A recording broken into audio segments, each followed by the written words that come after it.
दिल खोल कर बातें, जीने के टिप्स और हैप्पी लाइफ, जिंदगी के रंग देखिए पॉजिटिव लाइफ, आपका डेली हैप्पी डोज सिर्फ गुड लाइफ टीवी पर।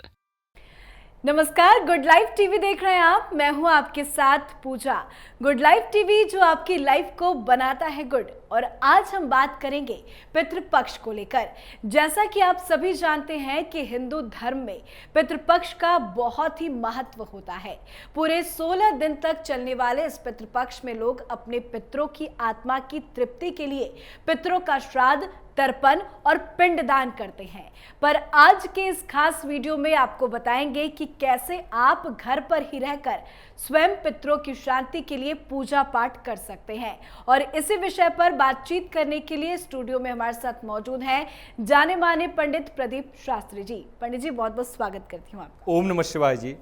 ओम नमः शिवाय दर्शकों। पंडित जी, आपसे जानना चाहेंगे कि पितृ तर्पण तो बहुत महत्वपूर्ण है। लोग घर से बाहर निकलते हैं, मंदिर जाते हैं या किसी पंडित के द्वारा ये पूरा कार्यक्रम करवाते हैं, पर स्वयं ये कोई पूजा पाठ करना चाहे, स्वयं पितृदान का ये जो पूरा प्रोसेस है वो करना चाहे, तो वो घर बैठ के कैसे कर सकता है? बिल्कुल, देखिए, पितृगणाय विद्महे जगत धारणे धीमहि तन्नो पित्रा प्रचोदयात्। साधारण और आसान तरीका। आप जिस दिन जिस किसी का श्राद्ध की तिथि हो, उस तिथि को प्रातःकाल स्नान करके, अपने स्वच्छ वस्त्र पहन करके और गंगा जल लेकर के, और ख़ास बात याद रखें कि आपके पास कुश होना चाहिए। एक कुश होता है, वह होना चाहिए। और उसको और जनेऊ, आप जनेऊ यज्ञोपवीत धारण करके, कुश हाथ में लेकर के, काले अक्षत हाथ में रख करके, और दूध से कहिए ओम विष्णु विष्णु विष्णु। 3 बार विष्णु विष्णु कहने के बाद अपना गोत्र का उच्चारण कीजिए, और जिस व्यक्ति के लिए आप यह तर्पण कर रहे हैं उसका नाम लीजिए, और जो भी आपका रिश्ता, हिंदी में आप लीजिए नाम। देखिए, ईश्वर सब जानते हैं, वो तो भाव से प्रसन्न होते हैं, क्योंकि भाव के भूखे होते हैं। तो आप उस व्यक्ति का नाम लीजिए और गोत्र लीजिए। और आज दर्शकों में खास बात यह भी बता दूं कि आप अपने इष्ट मित्रों तक का श्राद्ध करने के अधिकारी होते हैं। जो आपके मित्र हैं, उनका किसी ने श्राद्ध नहीं किया है, वो आपको बार बार दिख रहे हैं, स्वप्न में दिख रहे हैं श्राद्ध के समय, तो आप उनका भी श्राद्ध कीजिए। इसके बाद तर्पण करने के बाद आपको करना है आगे की विधि।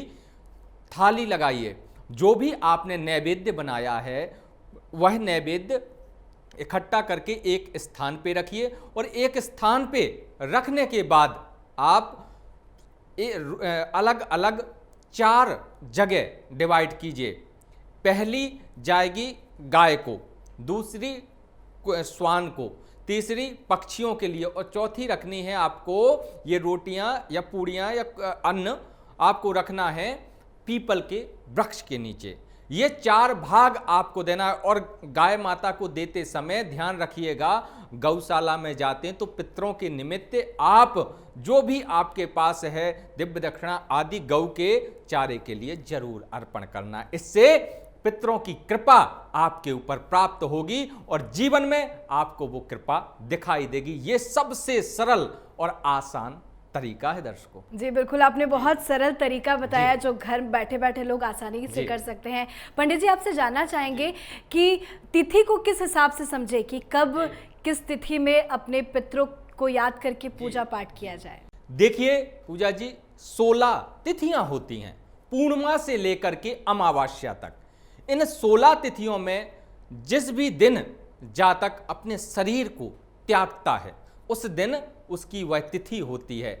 मान लीजिए द्वितीया को उसने शरीर को त्यागा, तो द्वितीया को ही उसका श्राद्ध मनाया जाएगा।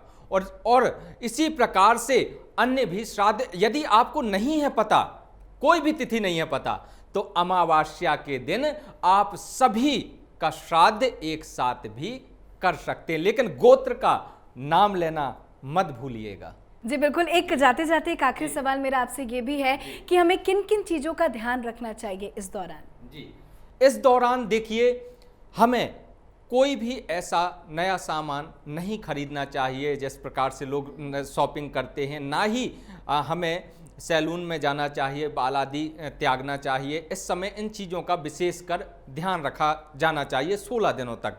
और जिन व्यक्तियों को कोई मंत्र नहीं आता है उसके लिए भी गायत्री मंत्र है। गायत्री मंत्र ओम भूर्भुवः स्वः तत्सवितुर्वरेण्यं भर्गो देवस्य धीमहि धियो यो न प्रचोदयात्। और दूसरा मंत्र है पितृ गायत्री, पितृगणाय विद्महे जगद्धारिणे धीमहि तन्नो पित्रा प्रचोदयात्। इन 2 मंत्रों से ये पूरा श्राद्ध आप घर बैठे कर सकते हैं। चलिए, बहुत बहुत शुक्रिया पंडित जी इतनी महत्वपूर्ण जानकारी देने के लिए। ओम नमः शिवाय। ओम नमः शिवाय जी।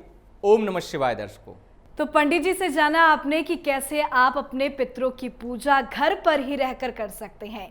हिंदू धर्म शास्त्रों में बताया गया है कि हर मनुष्य पर 3 तरह के ऋण हैं और ये हैं देव ऋण, ऋषि ऋण और पितृ ऋण। मान्यता है कि इन तीनों में से पितृ ऋण को श्राद्ध करके उतारना आवश्यक है, क्योंकि जिन माता पिता ने हमारी आयु, आरोग्यता तथा सुख सौभाग्य के लिए अनेक प्रयास किए, उनके ऋण से मुक्त नहीं होने पर हमारा जन्म लेना निरर्थक होता है। तो आप भी अपने पितरों की आत्मा की तृप्ति के लिए पितरों का श्राद्ध, तर्पण और पिंडदान करें। आज के इस खास वीडियो में इतना ही, और बहुत सारी महत्वपूर्ण जानकारी के लिए देखते रहिए गुड लाइफ टीवी। नमस्कार। दिल खोल कर बातें, जीने के टिप्स और हैप्पी लाइफ, जिंदगी के रंग देखिए पॉजिटिव लाइफ, आपका डेली हैप्पी डोज सिर्फ गुड लाइफ टीवी पर।